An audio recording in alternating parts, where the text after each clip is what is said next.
Hello welcome to my channel just being human. Tea സ്നാക്സിൽ favourite ഏതാണെന്ന് ചോദിച്ചാൽ ഞാൻ പറയും പഴംപൊരിയാണെന്ന്. അപ്പോൾ ഇന്ന് പഴംപൊരി ഉണ്ടാക്കാം. 1 കപ്പ് മൈദ, 2 ടേബിൾ സ്പൂൺ അരിപ്പൊടി, 3 ടേബിൾ സ്പൂൺ പഞ്ചസാര,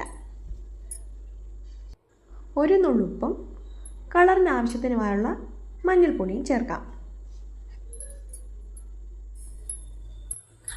ഇനി ഒരു 3/4 കപ്പ് വെള്ളം ആഡ് ചെയ്ത് നന്നായി മിക്സ് ചെയ്തെടുക്കുക.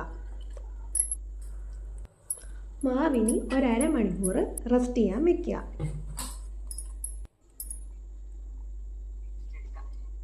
നന്നായി പഴുത്ത ഏത്തപ്പഴമാണ് ഇവിടെ എടുക്കേണ്ടത്.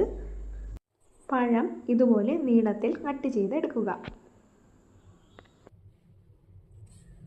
ഇനി ചൂടായ എണ്ണയിൽ ഒരു മീഡിയം ഫ്ലെയിമിൽ വെച്ച് വറുത്ത് കൂട്ടി എടുക്കാവുന്നതാണ്.